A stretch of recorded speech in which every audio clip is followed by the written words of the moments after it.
Welcome to this episode of the weekly News Roundup.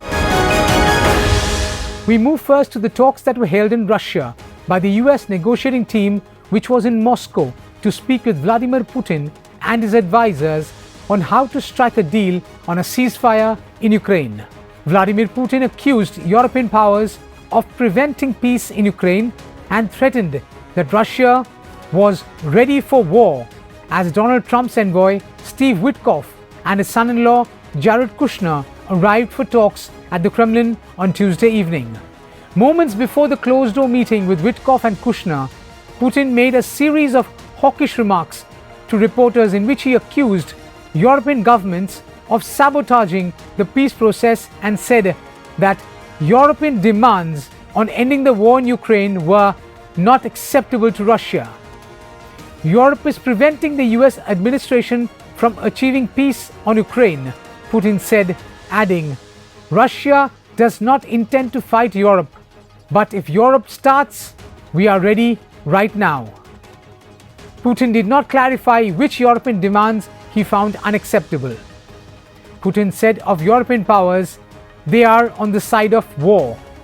We bring you this report.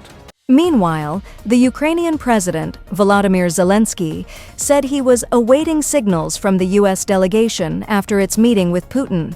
During a trip to Dublin, Zelensky said the speed of the peace talks and the United States' interest in finding a solution was cause for optimism, but he feared the U.S. could lose interest in the peace efforts.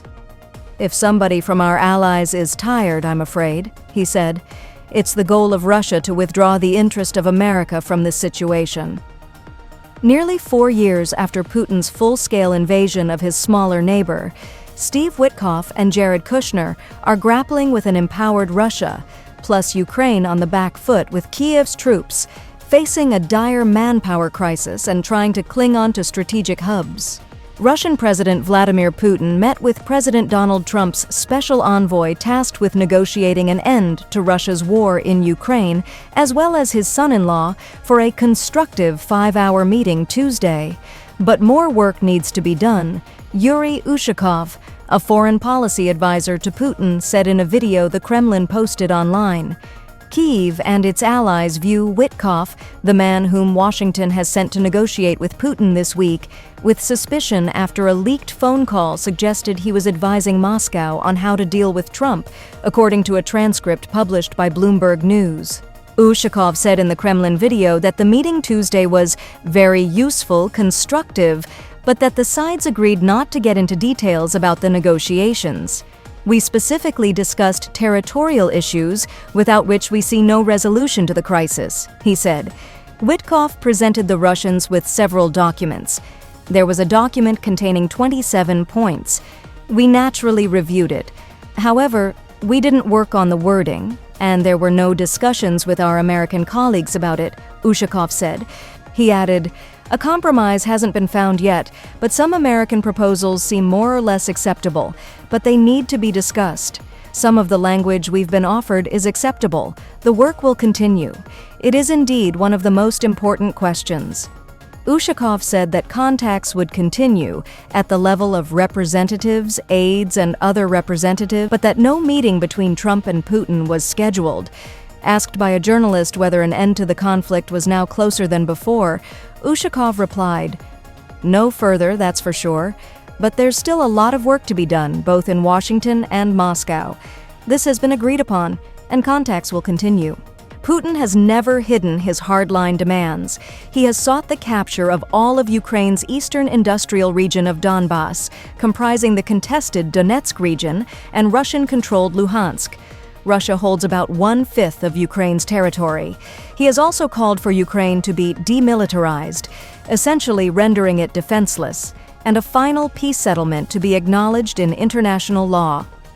There are 3 pillars on which we will not compromise, a Russian official briefed on the matter said on condition of anonymity. One is the territory of the Donbass. The second is a limit on Ukraine's armed forces. The third is the recognition of territory by America and Europe. Putin has signaled for months, even before the diplomatic flurry caused by Trump's 28-point proposal, that he was willing to continue fighting. He reiterated that last week, saying fighting would stop when Ukrainian troops withdraw from the territories they hold. If they don't withdraw, we will achieve this by force, he said. The leaked 28-point plan would force Ukraine to cede territory, including land it holds in the Donetsk region. It would limit the Ukrainian army to 600,000, down from more than 800,000 currently. It would also bar Ukraine from ever joining the NATO defense alliance, which Kyiv has said is a non-starter. The days ahead will reveal what will finally become of this meeting and how much Donald Trump and Vladimir Putin will negotiate to take this ceasefire deal forward to find an acceptable solution for both Russia and Ukraine. We move now to Hong Kong, where firefighting and rescue operations at Hong Kong's deadliest blaze in decades have ended, a government spokesman said, with the death toll rising to 151 and about 200 people still missing. Hong Kong Security Chief Chris Tang said that rescue efforts at the residential development have now wrapped up. The 8-tower Wang Fuk Court estate in the northern district of Tai Po, which houses more than 4,600 people, had been undergoing renovations and was wrapped in bamboo scaffolding and green mesh when the fire started and quickly spread on Wednesday afternoon. Authorities in Hong Kong have arrested 13 people on suspicion of manslaughter in relation to last week's devastating fire, as they face growing criticism from residents over the arrests and accountability.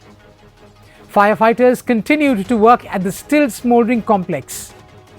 The whole community in Hong Kong was in a state of shock, as firefighters were reported to have been going through each of the apartments trying to find any trapped residents. We bring you this report. The fire started at Wang Fuk Court, a housing estate in Hong Kong's Tai Po district. The complex, built in 1983, consists of 8 high-rise buildings with a total of 1,984 flats. According to local media reports, 7 of the buildings were affected by the fire. After the initial blaze began, fire and rescue personnel were able to bring 4 out of the 7 buildings under control. According to the 2021 census, nearly 40% of the 4,600 people who lived in the towers were 65 or older. The fire began on the bamboo scaffolding outside one of the buildings. This type of scaffolding, made from bamboo poles used by workers during repairs, burns very easily. Once the scaffolding caught fire, the flames quickly spread up the structure and into the building, and then to nearby towers. The blocks were also wrapped in green construction netting all the way to the rooftops due to ongoing renovation work, which also caught fire, helping it spread faster. According to local media, the fire intensified rapidly. By 3:30 in the afternoon, it had reached a level 4 alarm, and by around 6:20 p.m., it had reached a level 5 alarm, the highest alert level in Hong Kong. The blaze is Hong Kong's deadliest in more than 100 years. Tai Po is a suburb of Hong Kong near the border with mainland China and is home to approximately 300,000 residents. It is part of the government's subsidized home ownership scheme. Property records show that Wang Fuk Court has been undergoing major renovation work, costing about $42 million. Survivors said they did not hear a fire alarm, prompting people to rush from door to warn others of the blaze. Rescuers had battled intense heat, thick smoke, and collapsing scaffolding and debris as they fought to reach residents feared trapped on the upper floors of the complex.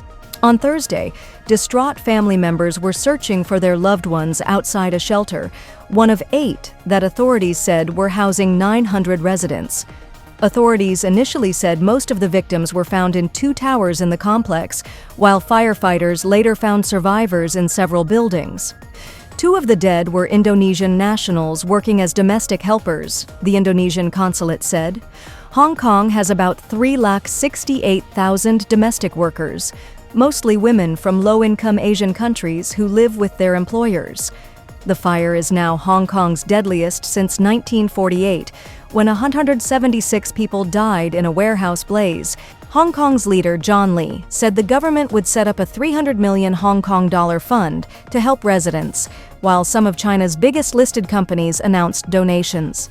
The incident has prompted concerns about practices at other sites in Hong Kong. As a result, Hong Kong's leader John Lee has promised that all housing estates undergoing major improvements will be inspected. A steady stream of people placed bouquets of flowers at an ever-growing makeshift memorial at the scene of the disaster, among the worst in the city's history. Emergency services continued to search through the 7 towers of the Wang Fuk Court Estate in Tai Po, days after the city's deadliest fire in 75 years. The death toll rose to 151 and is expected to rise further as the search continues. About 40 people are still missing.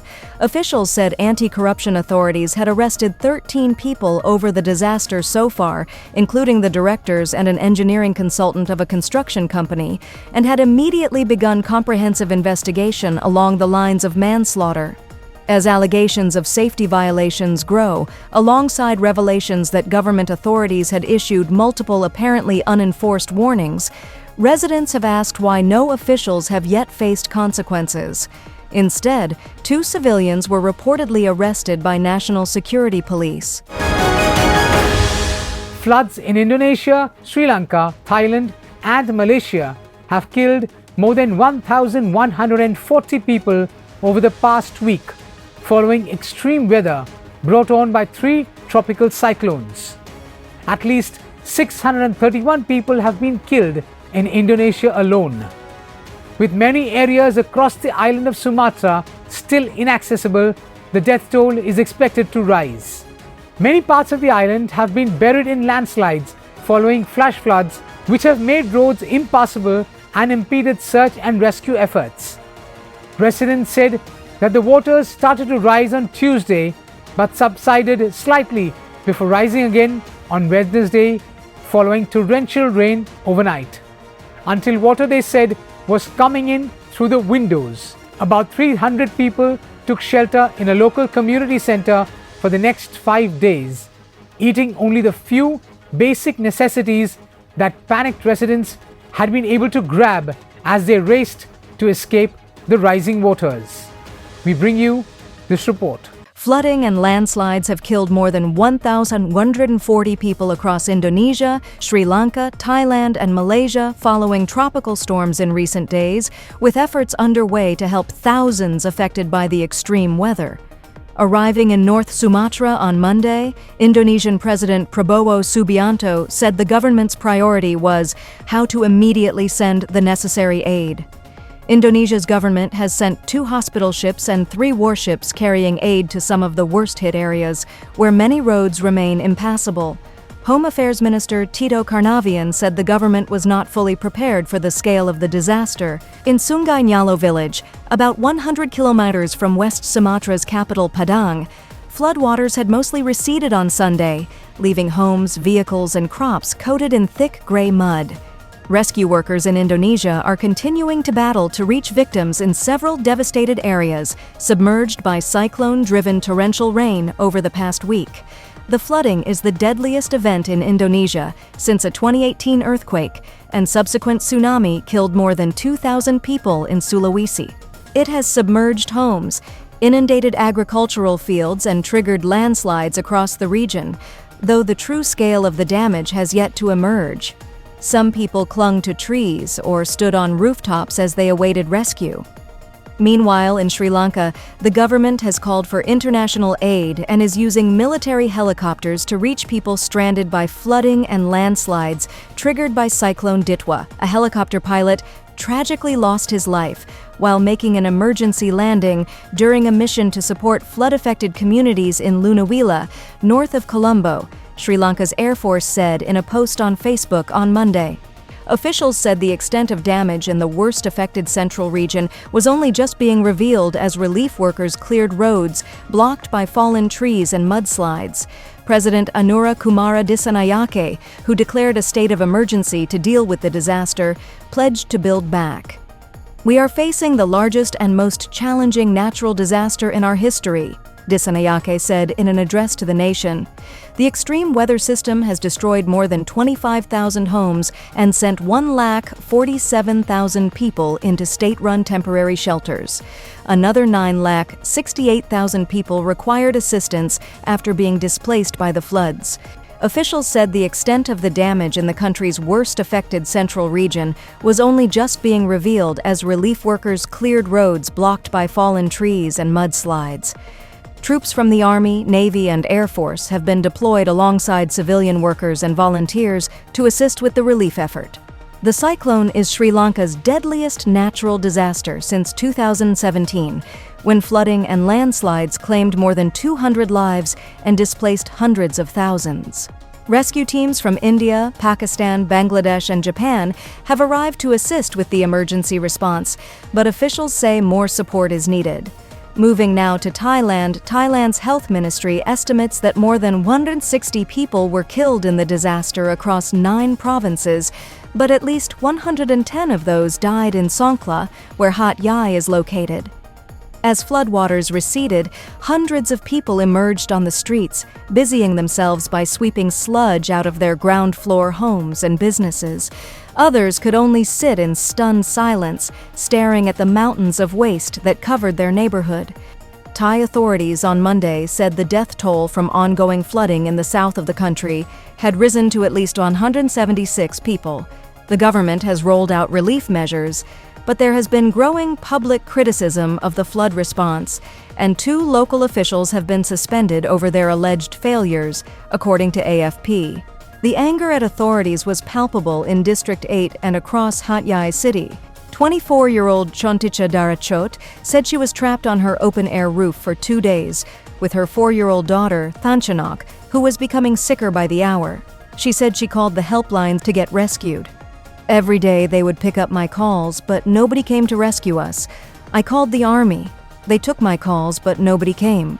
It was a matter of life or death, but nobody came. In the end, it was her neighbors who found a boat to evacuate them to a shelter. Facing a growing public backlash, Prime Minister Anutin Charnvirakul toured flood-affected areas 4 times since the disaster occurred. His government has removed Hat Yai's district chief and transferred its police chief.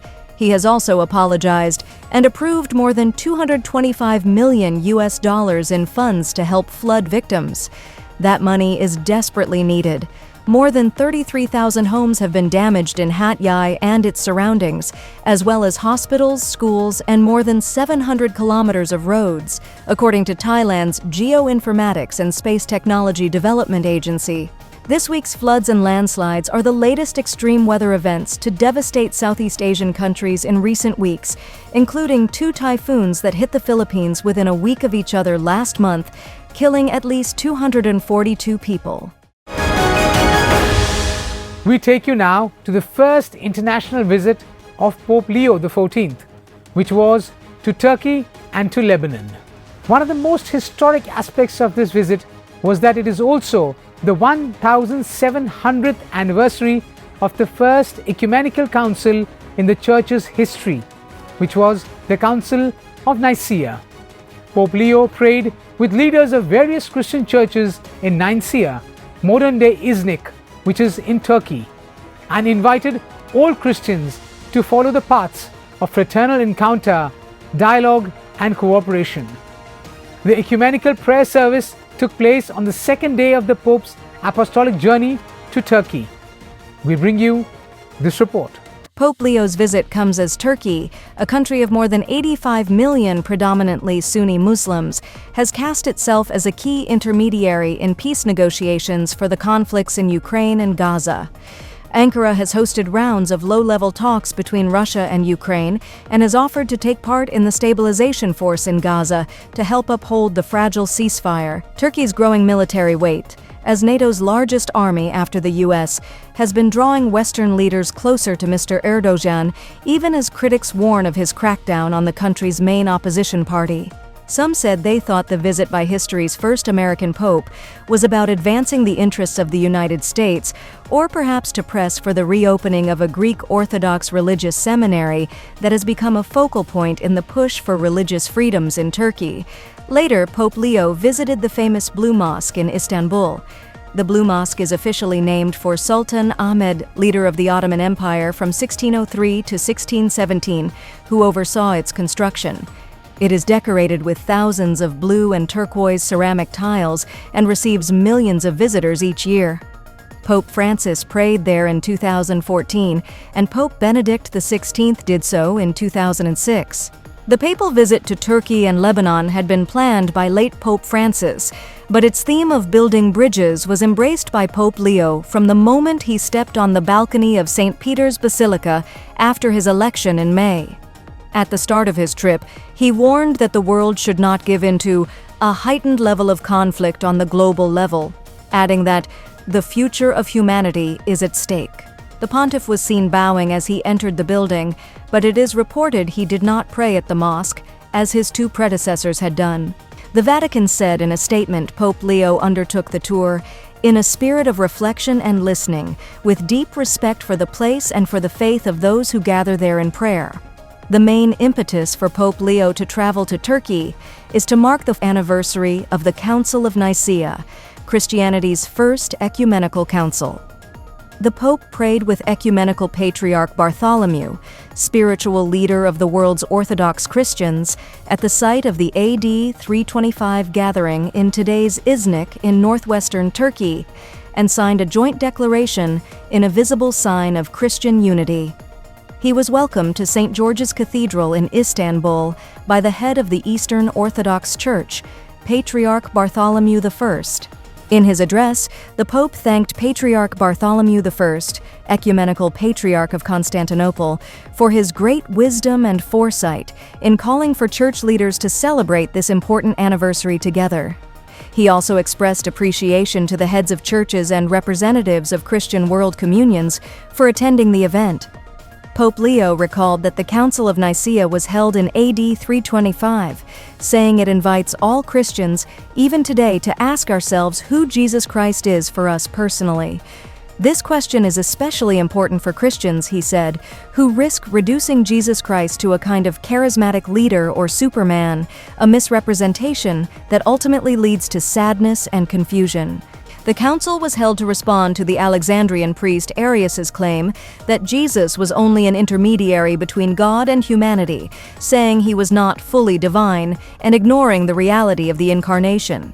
But if God did not become man, how can mortal creatures participate in his immortal life? Asked Pope Leo.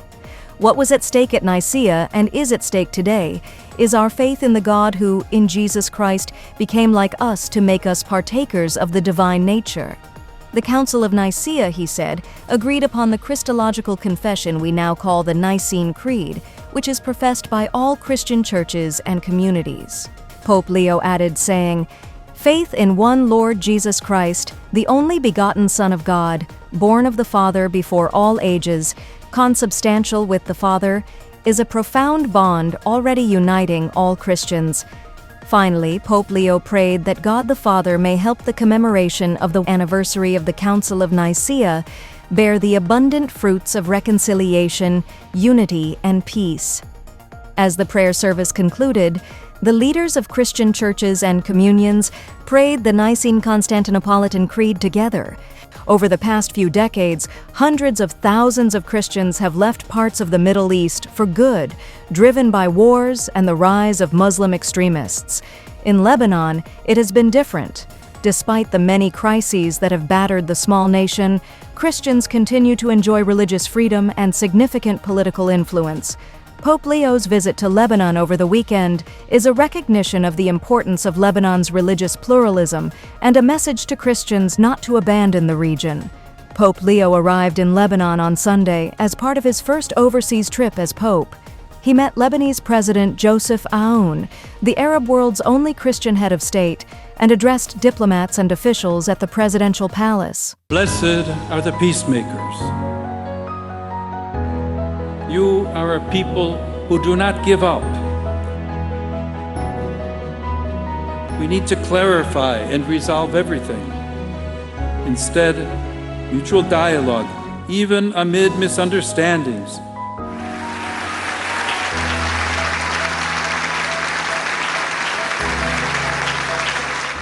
Earlier on Monday, Pope Leo visited the tomb of Saint Charbel, a Catholic saint revered across the region, before traveling to Harissa, a hillside shrine overlooking the Mediterranean. Crowds shouted, "Viva il Papa!" as he arrived under the towering statue of the Virgin Mary. About 15,000 young people later gathered outside the Maronite Catholic headquarters to hear the 70-year-old pontiff speak. Lebanon is home to one of the Middle East's largest Christian communities, roughly 30% of the population, alongside Muslims, including Shia and Sunni communities, as well as Alawite and Druze minorities. Representatives of all major sects attended Monday's interfaith gathering, including leaders from communities that have faced violence in neighboring Syria. Pope Leo XIV led a silent prayer at the site of the Beirut port explosion and demanded justice for its victims as he wrapped up his 3-day visit to Lebanon. He also met some relatives of the 218 people who were killed by the massive blast on 4th of August 2020, which devastated a large part of the capital. 5 years on political interference in the judiciary means Lebanese are still waiting for answers, justice, and accountability. Pope Leo didn't need to say a word, but his silent prayer at the site of one of the largest non-nuclear explosions in modern history had political significance.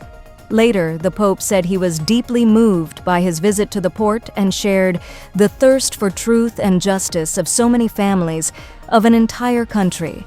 No one has yet been held accountable for the disaster, which happened when a fire triggered the detonation of 2,750 tons of ammonium nitrate that had been stored unsafely at a port warehouse for almost 6 years. The Vatican had echoed calls for truth and justice. Pope Leo then headed for the waterfront, where he celebrated an open-air Holy Mass and reflected on Lebanon's challenges. He spoke about poverty and suffering and about the wounds that mark Lebanon's history. The turnout was significant. The Vatican is concerned that Christian communities across the region are shrinking. Pope Leo's message to the youth was to stay despite the difficulties. Thanks so much for watching. Until we meet next time, stay blessed.